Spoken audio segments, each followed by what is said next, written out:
Well, we're headed to the boat. Got Mama with me. Hello. I know we always love it when Mama's on the channel, so here's Mama. Oh, I like being on the channel from time to time. We gotta do my weekly maintenance and everything and cleaning the boat. I figured we just go once because we're still on lockdown. Hopefully, pretty soon we'll be off and I'll be able to do you some better videos. But so for now, this will be a video. I guess for this week, we'll go to the boat. I won't do a big heavy cleaning because I got Mama with me. I don't want to, have her smelling all the chemicals and everything. And then maybe we'll have a sit down and have a conversation. Sounds like a winner. So we'll see you at the boat. Okay, well, while Mama's here, sitting here watching the news, I gotta do the weekly maintenance and stuff, so I'll start cleaning the boat. Enjoy yourself, Mama. I will. You're spoiling me. Okay.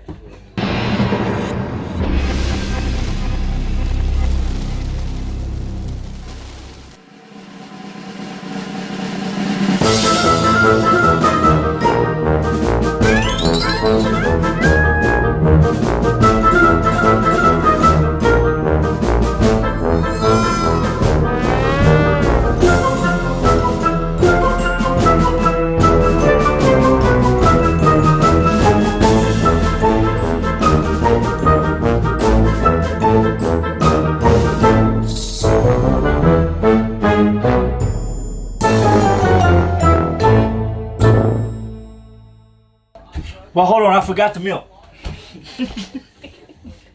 I just finished washing. Well, I didn't really finish. There's a lot left to do. But because Mama's here, I don't want to be stuck working all the time. So I just did a real quickie. Next time I'll do a better job. So, And do you want to tell them how you do it? Like every week you take and concentrate on something, and like maybe cleaning the freezers and the refrigerators, and then the next you do regular house things, and then you do special things. And the reason why is you want everything to be absolutely in as perfect condition as possible when we have to head out. Yeah. What you're talking about is I have a checklist. Every week I watch the boat and check all the major things. But once I have like 1 week, I'll do all that, and then I'll do a deep clean on the refrigerators and the freezers. Then the next week I'll do all the regular cleaning, and then I pick up all the floorboards and I do all the deep clean all the bilges. And it's important to know your bilges are in good shape. Yeah. And then the next week, I'll come and I'll outside when I wash the boat, I'll really deep scrub all the wood pieces outside on the deck and everything. And then the last week, I come and I do everything on the engine room, cleaning everything, checking everything. And that way, by the end of the month, everything's been done every month. Also, in the meantime, one thing that's very important on the boat is every time you come, you got to run the water pumps. You got to run the toilet pumps. You got to run the shower drain pumps. You got to turn everything on. Make sure you run and use everything, because if it just sits there with salt water in it and fresh water in it and it doesn't move, it seizes up, and pretty soon you have to buy new stuff.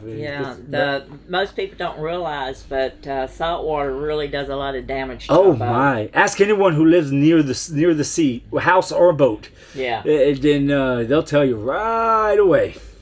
Yeah, it's serious. You have to stay on top of it, even though it doesn't look like everything looks like it's okay, but nope. It won't be okay if you don't. Not for very long. Yeah, like all the stainless steels, I do that also on the same week that I do the wood, scrub the wood and everything on the outside. If you don't once in a while go get out there and really scrub with the special stuff to scrub and clean and do the muscles. It doesn't matter how high quality stainless steel you have, it will corrode and rust and go bad. Yeah, and the thing of it is if you get you're out at the sea and you end up with a storm, all that kind of stuff can cause a boat to sink. People don't realize. Yeah, everything. Yeah. How dangerous it can be, and not only that. like this week, today we went to the post office to pay for the seaworthy ticket. Here in Israel, you have to do that every year or 2 years, depending on what kind of boat you have. Yeah. And so then this is another reason why I came too, to be with Joel to do some things. We checked, they had your fire extinguishers have to be not expired. Even like they even check your flares and your first aid kit. Everything has to be up to. Like I think on this one we have to redo our flares and our first aid kit because it's expired. And the reason why we're talking like this, because we know there's a tremendous amount of people that are working with us and supporting us and praying with us, and they don't realize how much time and effort and that it needs to go in to keep the boat such good shape that when you go out, you don't want the boat to sink. Yeah, you're bringing precious lives home. You want to make sure everything's perfect. We're bringing people back. They're trusting their lives in our hands. And even we just what was it? A year or two ago, we made sure the life raft was all in good shape. You want to check that every so often. Absolutely, yeah. Well, let's be honest. When the time comes and you have to bring people, it's not like a normal situation. It's not like the people. Everybody here in the marina has a boat. They have a boat for pleasure reasons. Yeah. They want to go sailing. They look and the weather's not so nice. I won't go today. They wait till the weather's nice and they go. Exactly. We won't have that luxury. No. And when we have to go, we have to go. We have to trust God that the weather will be sufficient enough for us to leave. But it might not be the beautiful flat day. God might want it to be a little bit rough because it makes it a little bit more difficult maybe for someone to come after us or something or see us. So we have to have a boat ready for anything. Yeah, for everything. Exactly, and the sea is unforgiving. Ooh. So you have to, it's not like, having a car and not taking care of it, or a house and not taking care of it. I sailed a lot, especially in the course I did to get my Yacht Masters Ocean certificate. And I tell you what, if you know anyone that's an atheist or something that doesn't believe in God, put him on a boat, stick him out to sea for a couple months. He'll come back. He'll believe. Yeah, because you're gonna get into some storms. He'll believe. Once you're out there, you realize how small you really are. Yeah. Well, when you went and took your yacht master course, that was 7 months in the winter in northern Atlantic, and it was 7 days a week. You was on that living boat. On the boat out at sea, out in the ocean. And you even went to the part where they had you working in the hospital, learning how to give shots. Oh yeah. For the license, I did. I got the what they call intermedic. It's one step under a paramedic. Yeah. And I had to do 2 weeks. No, it was 3 weeks. I still have my doctor's. Looks like a doctor's white coat, but it's not it. But that they gave me when I had to do the stage. What do you call it? The internship for 3 weeks at a hospital emergency room in England, where I had to deal with all kinds of things. I had to be with childbirth. I had to give IVs. I had to reset bones. I had to. There was a checklist of things that I had to get done before I could have finished the course. After which is very important for the trips we're going to be making. Yep, absolutely. So, anyway, but on to other things, I guess. We've got living here in Israel is such a blessing. Absolutely. It's a real blessing. Sometimes I know people, a lot of times something bad happens to them and they'll go, "Why me, Lord?" And I drive by the old city walls and it's like, why'd you pick me to be here, Lord? This is such a super blessing to be able to live in this land. Yep. And it's very spiritual here. Absolutely. You really have to be praying for God to give you discernments, because it's a very spiritual warfare going on here. Absolutely. I know we've been in areas like, I'll give you one example. It's like Hedron, and you're walking down the streets, and I mean the evil spirits, you can feel them. They're so thick. It almost feels like you're having to use a knife to cut through you know. And I know when you was in the Army, I prayed so heavy for you, for your, not only your physical but your mental and your spiritual, because I knew you was in two warfares against terrorists, but warfare against the evil spirits that you would be coming up against. Yeah, I was based during my military time, based in Hebron for quite a few months, almost a year. I can tell you some stories. Actually, I can tell you a couple stories. Most of the things I can't tell you, and most of the other things that I could tell you, I don't want to tell you. But I'll tell you one, and I'm sure this is one of the nights you got woken up and started praying. I was walking through. It's called the Kasbah. If you look it up, if you want to Google it, in English they call it the Kasbah, but it's also it's the Arabic language. Basically, it's their marketplace, and it looks like something from the movies when you see like those movies where they go into Baghdad or something, and it's got the marketplaces where it's all jam packed in like 2,000-year-old buildings, but it's still using them today, and it's so. Anyway, you can't hardly see where you're going from left to right because it's so packed full of just stuff.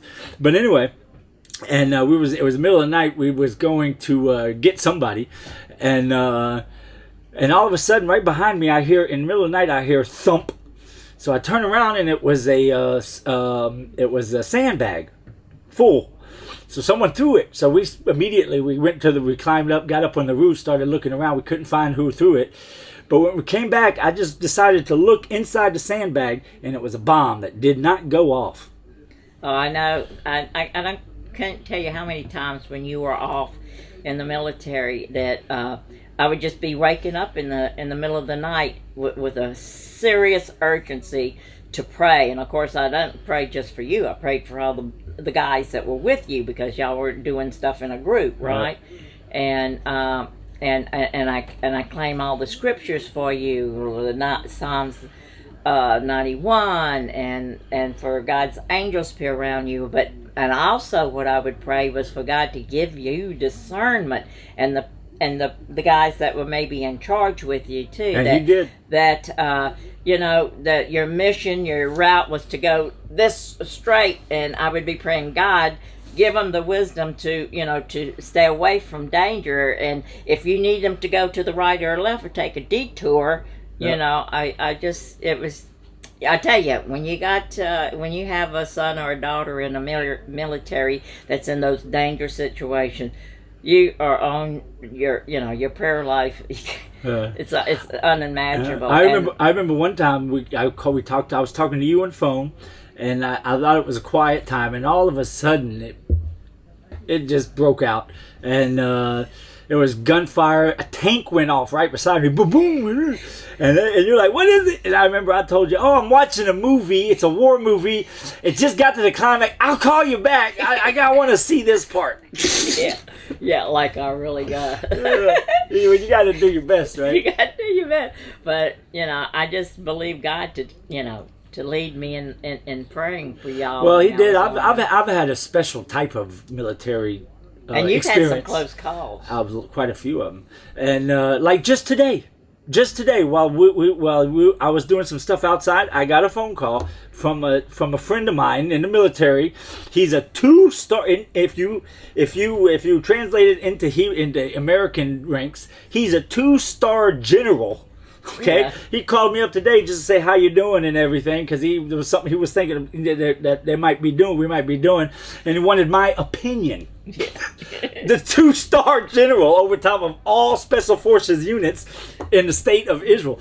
So your prayers of having people, it definitely worked.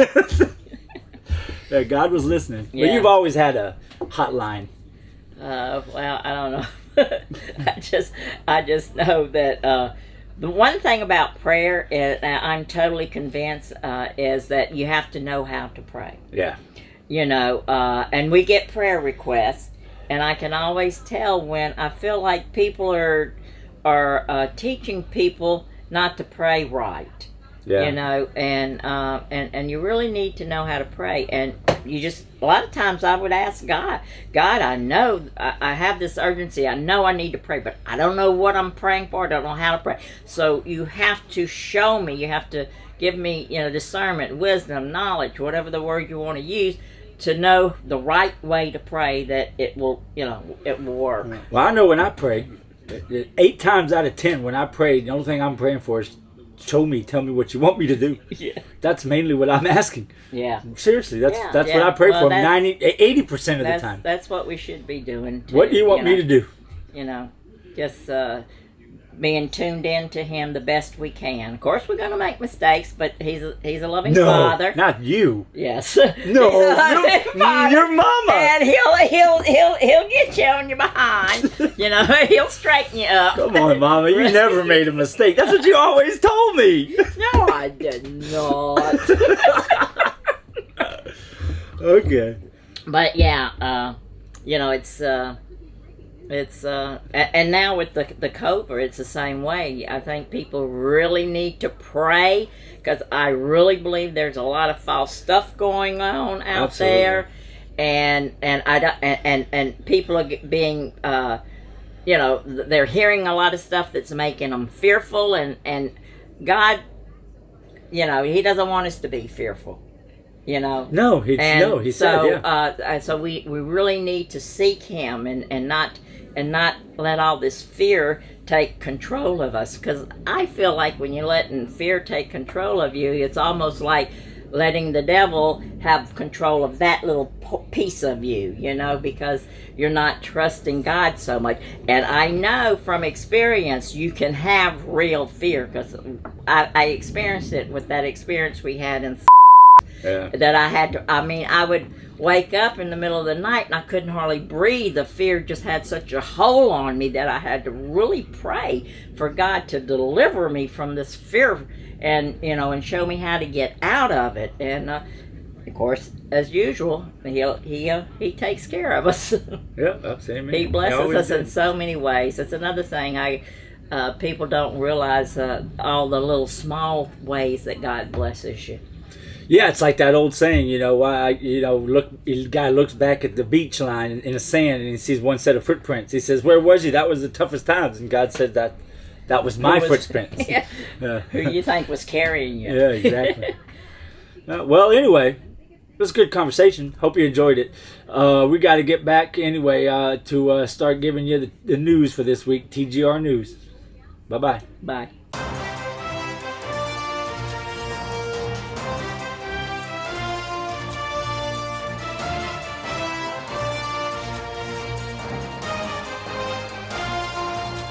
TGR News, broadcasting from the State of Israel.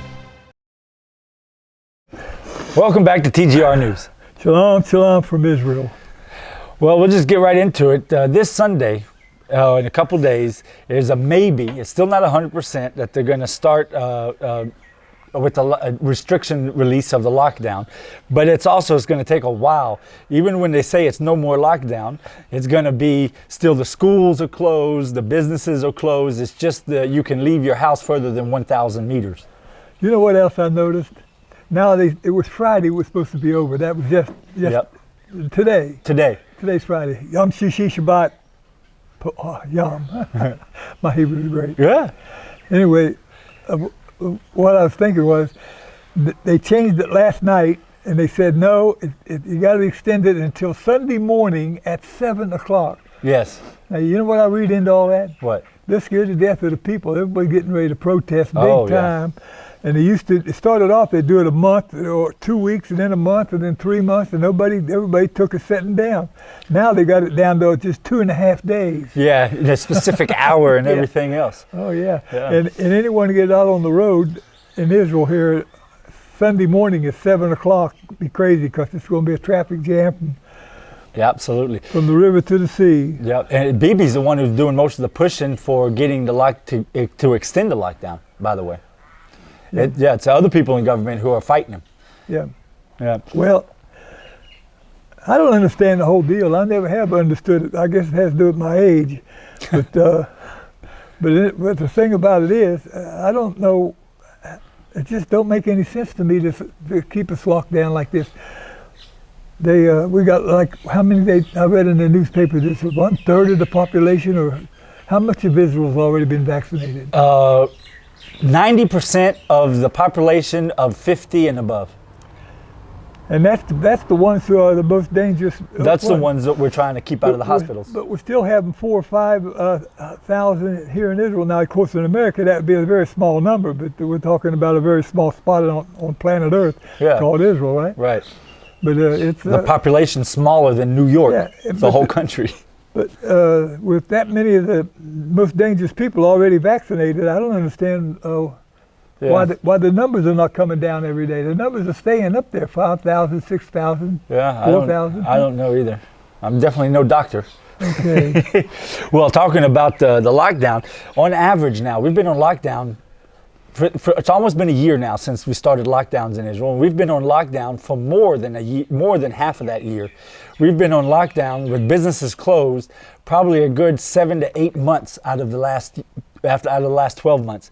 And because of that, 600, like you said before, this is a small country with a smaller population, so keep that in mind. 600 businesses a day are closing the door. Oh, it's sad. It's sad.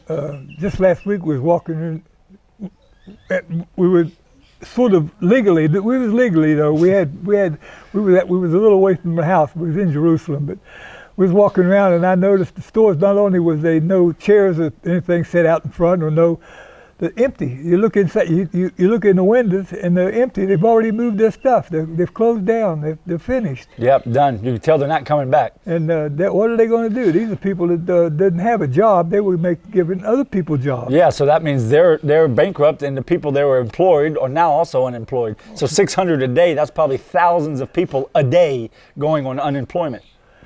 I tell you what, China didn't need to send a nuclear bomb to America. All he had to do was send COVID-19, and do the same damage not only to America, to the whole world, while they keep getting stronger. I don't understand why everybody's not zeroed in on China. I don't either. I don't understand why they don't make them pay for all the vaccines and everything everywhere in the world. It was their fault. Yeah. Make them pay for it. Well, I'll tell you what, also because of all these lockdowns, the kids haven't been in school. And the kids in Israel, you can't just do like, okay, we'll just have everyone held back a year. You can't do that in Israel, because if you keep the graduating class back a year, then the IDF for the next 3 years is missing 1/3 of its soldiers. And the amount of people that go in the army, because that's where our army comes from, kids coming out of high school. That's it. That's every year. For 3 years they go in. So one group doesn't go in for the next 3 years. 1/3 of the military would be gone. They'd be operating on 2/3 capacity for the next 3 years. So they can't do that. Most of us would have never thought about what he's thinking about. But after 20 years in the IDF Special Forces, that's all he thinks about is the military. But anyway, he's right. It's going to be difficult for him to make it up. And that's something we can't go short on in Israel. Defense, we can't do it, or offense either. Nope, you cannot. We got a lot on the line here. Yeah. It is. The government's trying to still trying to push, because people are just not getting vaccinated, still trying to push it. 5 million people, or 60% of the entire population, would get vaccinated before they open everything up. But the people are just not getting vaccinated. Even more than that, it's a big problem now. Israelis that are so against the vaccine, they're calling the clinics to make a vaccine, to get an appointment to make a vaccine, and then just don't show up, because they think that if they do that, it makes them throw their vaccines away, because the clinic will take the vaccine, get it ready for them before they come, and then when they don't show up, no one took it, they have to throw it in the trash. This past Sunday, there was a terrorist at Gush Etzion, which is a very common place for terrorists to do things, but he tried to stab a soldier. And what he did, he took a stick and he connected 3 knives to it with a stick. He ran to the soldier and tried to stab him. That happened this Sunday. Real brave. He didn't hit the soldier though. No, the soldier took him out pretty quick. Yeah. Real brave. That shows someone told me the IQ level is around 50. Yeah. Oh, that's pretty nice. That's being. Well, the IDF is always flying drones for reconnaissance over Lebanon and everything. So this week, the IDF had a drone dropped from Hezbollah. They shot it out of the sky, and Nasrallah was trying to make a big show about how tough he is, and how he was able to stop the IDF from controlling his skies. Yeah. Joe Biden, something very interesting. Joe Biden hasn't yet, even till now, hasn't connected with Bibi, has not made a phone call, which is the first time in the history that a new president takes office in America and he hasn't contacted the Prime Minister of Israel to discuss strategies in the Middle East, because Israel is America's best and only real friend in this part of the world. And he hasn't even connected to coordinate anything with him yet. And on top of that, he just now, I think it was last night, actually, here it was at nighttime, he officially stated to Iran that as long as they fit within the agreement, he's going to reinstate the Iran nuclear deal. Yeah, well, that's the contrast right there. Right away he contacted Ayatollahs in Iran, but he hasn't contacted Netanyahu, Bibi. Yep. So that really tells you something. Iran's playing hardball. They're playing hardball with America right now. They want I couldn't believe they got the audacity. They not only do they want to make the nuclear deal all new again, but now they want America to pay them for all the sanctions that Trump put on them. Huh. You know, these people got a lot of nerve. They got a lot of chutzpah, I tell you. But and in the meantime, Israel was sitting here shaking, trying to figure out where would we look? To the east? Do we look to the west? Which way do we look? Because we know it's going to come. It's coming. Where's it coming from? Yep. But so Israel has absolutely no, and they're not being shy about this. They have absolutely no option or alternative other than to strike Iran. Yep. I mean, you hear now we're 2 weeks away from having a nuclear bomb. I remember when they was talking about it was 10 years. That was only 6 months ago, by the way. Yeah. But now they say it's only 2 weeks, but they probably already have it. And now they got these long-term missiles that they're testing. These. Yeah. The 3-stage missiles. That means they're solid fuel. They can pull them out of hiding and have them in the air in just a few minutes and leave them so satellites can't get a footprint on them right away. Right. So it's really, really dangerous. So we're sitting here on pins and needles. But we might be small, but I tell you how I figured it out. We are the majority because God's on our side. Oh, absolutely. You know? Absolutely. Yeah, like I was talking about last week, you can't make me believe that all the voters in America that voted in Biden, that they actually understood how many people that one vote, when they write it down and put it in and cast that one vote, how many people they are involved in killing and being killed because of all this stuff that's going to have to happen because of all these sanctions with the nuclear deals and everything. There's no way you can make me believe they're that evil, the average voter. Now, the party, that's a different story. But the average voter, no. No. It's just they need to be informed. I was born and raised in the state of West Virginia back in the 40s.